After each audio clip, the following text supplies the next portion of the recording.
Apa persamaan antara Timothy Ronald dengan Indra Ken? Kenapa saya bahas ini? Karena beberapa hari yang lalu ada yang DM gua di TikTok. Jadi pertanyaannya kurang lebih seperti ini. Bang, bahas ini dong, Timothy Ronald. Apakah Timothy Ronald itu seorang penipu atau bukan? Jadi disclaimer dulu ya, saya tidak mengatakan bahwa Timothy Ronald itu penipu ya. Saya tidak mengatakan seperti itu. Jadi saya akan mengambil persamaan atau perbedaan antara Timothy Ronald dengan Indra Kents. Masih ingat dengan Indra Kents? Murah banget. Nah, itu Indra Kents. Jadi ini sebenarnya keresahan gue ya. Selama ini gue berpikir bahwa kenapa ya di Indonesia itu ya selalu terjadi yang namanya korban investasi bodong. Setiap tahun pasti ada korban investasi bodong. Padahal polanya gitu-gitu aja sih. Gak ada yang berubah. Polanya gitu-gitu aja tiap tahun. Apa kita gak belajar gitu? Apa itu polanya? Polanya seperti ini, bro.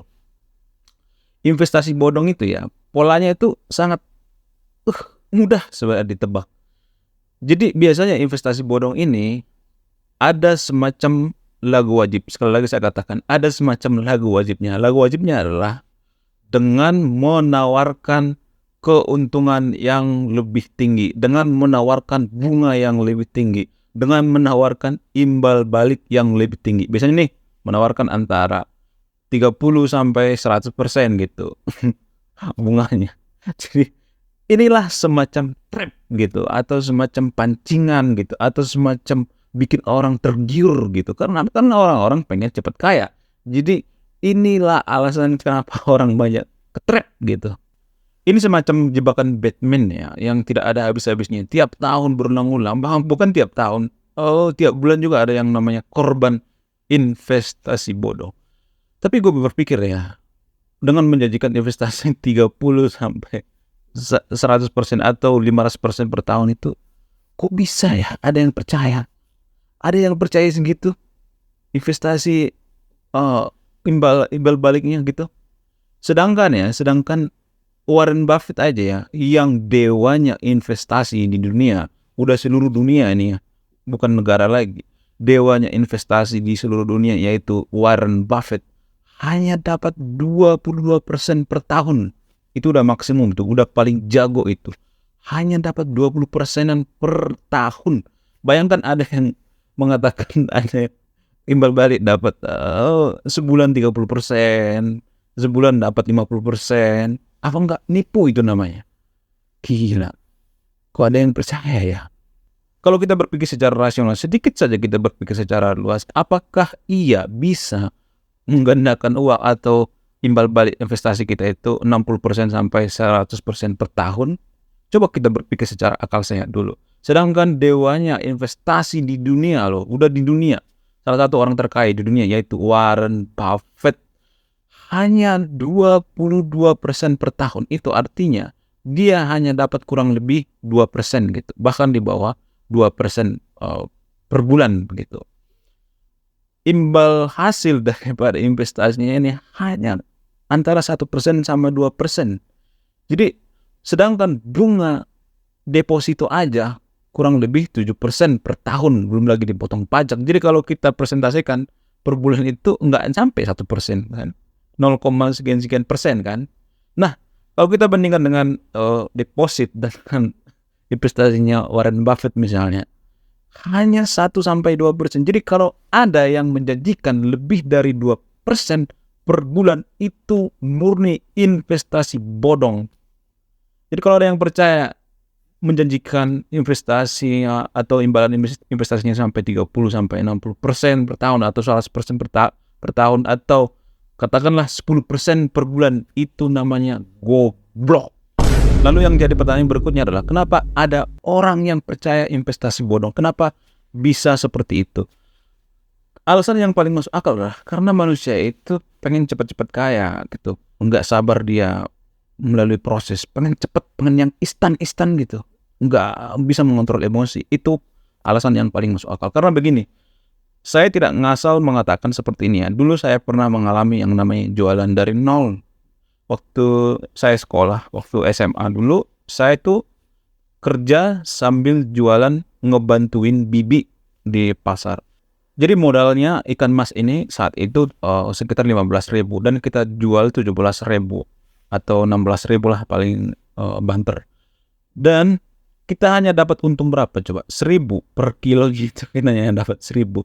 Kalau kita kalikan berapa persen itu? 1.000 dari 15%, 15.000 itu nggak sampai 1%, 0, sekian persen kan. Jadi keuntungan kita itu 1.000 per kilo atau 2.000 lah per kilo gitu. Jadi kurang lebih 1% keuntungan kita per kilo.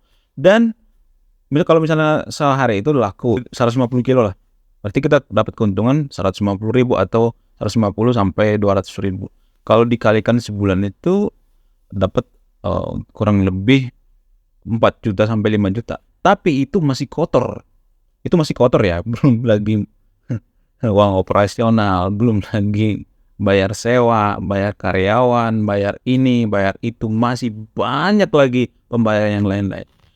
Jadi cara mendapatkan, kenapa saya mengatakan ini ya, cara mendapatkan cuan atau imbal balik itu, kalau ada yang menjanjikan lebih dari 1% atau 10%, itu namanya sungguh tidak masuk akal.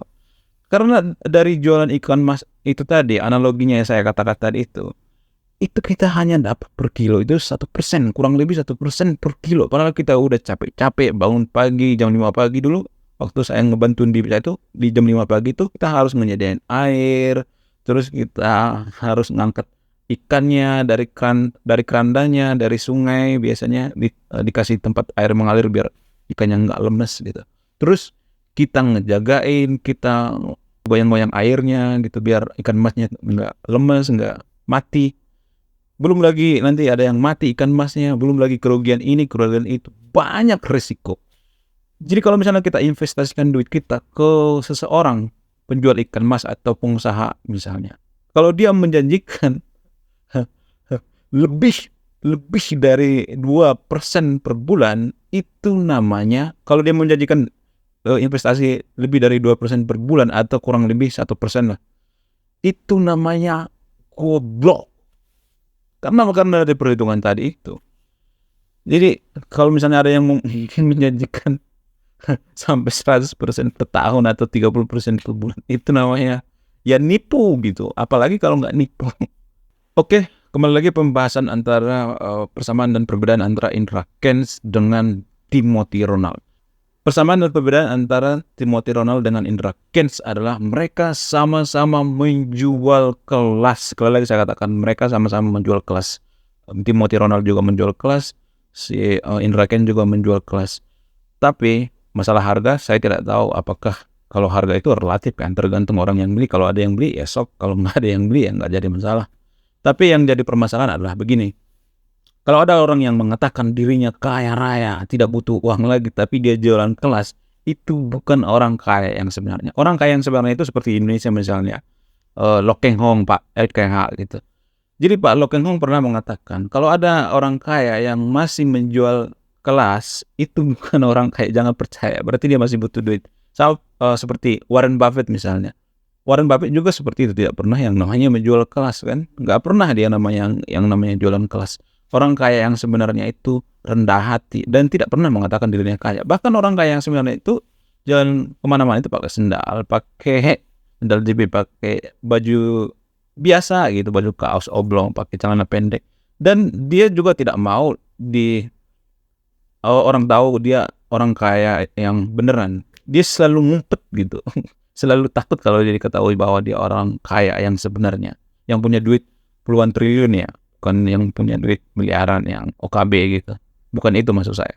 Tapi dalam artian di sini saya tidak menyalahkan Timothy Ronald ya, karena banyak desas-desus di sosial media mengatakan bahwa Timothy Ronald ini menjual kelas yang terlalu mahal sampai puluhan juta gitu. Saya enggak mengomentari itu ya terlalu dalam ya, karena begini, saya juga pernah bikin video tentang investasi ya, karena ada pengalaman pribadi itu caranya berinvestasi gimana, ciri-ciri investasi bodong itu seperti apa, terus saham gorengan itu seperti apa, cara membaca laporan keuangan kalau kita sebelum memilih saham itu seperti apa, ada di video saya sebelumnya, saya jelaskan caranya. Dan tahu apa yang terjadi? Ada banyak orang yang nelpon atau orang yang sekedar menanyakan portofolio lu apa yang lu beli sekarang sahamnya. Jadi banyak orang yang seperti itu, pengen instan gitu. Jadi kalau misalnya kita ajarin, bayar ya, aku mau ngajarin kamu baca laporan keuangan ya, orang pada nggak mau. Kenapa? Karena itu PR, karena itu membosankan, karena itu susah. Membaca laporan keuangan itu susah.